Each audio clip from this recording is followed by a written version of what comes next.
Everyone, आज हम worksheet 73 करेंगे, चुनावी राजनीति। क्या राजनीतिक प्रतिद्वंदिता अच्छी चीज है? नियमित चुनावी मुकाबला राजनीतिक दल और नेताओं का प्रोत्साहन प्रदान करता है। वे जानते हैं अगर वे ऐसे मुद्दे उठाते हैं जिन्हें लोग उठाना चाहते हैं, तो अगले चुनावों में उनकी लोकप्रियता और जीत की संभावना बढ़ जाएगी। यानी यदि जो लोग चाहते हैं अगर वो कर देते हैं तो वो जीत जाते हैं। लेकिन अमर वे अपने काम से मतदाताओं को संतुष्ट करने पे होते हैं, तो कभी कभी ये जो है ये विफल हो जाते हैं, हार जाते हैं, संतुष्ट नहीं हो पाती जनता। हमारे संविधान निर्माताओं ने क्या कहा है? भावी नेताओं का चयन करने के तरीके के रूप में चुनाव को स्वतंत्र प्रतिस्पर्धा का विकल्प दिया है। लोग बिल्कुल स्वतंत्र है इलेक्शंस में। उन्हें ऐसा इसलिए किया कि व्यवस्था लंबे समय से बेहतर काम करते हैं, लेकिन अन्य सभी पेशवरों की तरह दुनिया भर के राजनेता अपने राजनीतिक करियर को आगे बढ़ाने की इच्छा से प्रेरित होते हैं। तो अब देख सकते हैं, मेरे पास योजनाएं हैं, घोषणाएं हैं, वादे हैं। एक आदमी नेता को पकड़ता है जो कि गलत होता है, जो कि उसको धमकी देता है कि मेरे पास तो अच्छी अच्छी योजनाएं हैं, घोषणाएं हैं और वादे हैं। पर आदमी कहता है मेरे पास वोट है, वोट के बिना तो हम नहीं जीत सकते।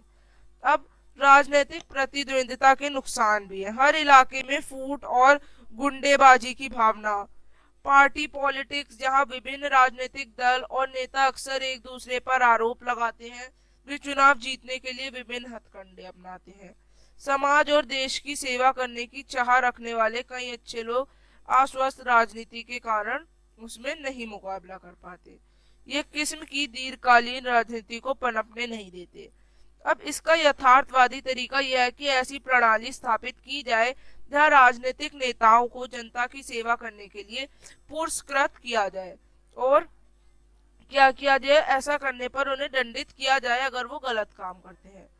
तो ये पुरस्कार, ये दंड से लोगों में भावना उत्पन्न होगी। तो आइए क्वेश्चन करते हैं, आपके अनुसार किसी देश में किस प्रकार की चुनावी प्रतिस्पर्धा होनी चाहिए?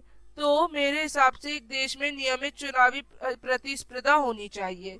यदि किसी देश में कोई चुनावी प्रतिस्पर्धा नहीं हो तो क्या उसे लोकतांत्रिक प्रकार का चुनाव कहा जा सकता है?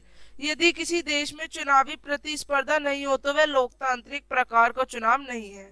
क्या आपके पास माता पिता राजनीतिक दलों को पुरस्कार या दंड के रूप में वोट का शक्ति उपयोग करती है? मेरे माता पिता वोट की शक्ति का उपयोग राजनीतिक दलों को वोट देने के लिए इनाम या दंड के रूप में करते हैं। चौथा और आखिरी प्रश्न है, चुनाव के दौरान आपके इलाके में राजनीतिक प्रतिस्पर्धा के कुछ नजारण। तो राजनीतिक नेता हमारे घर आते हैं। तो इस तरह से आप वर्कशीट करेंगे। अब हम मिलेंगे अगली वर्कशीट्स के संग। तब तक के लिए बाय एवरीवन। चैनल को लाइक, सब्सक्राइब एंड शेयर।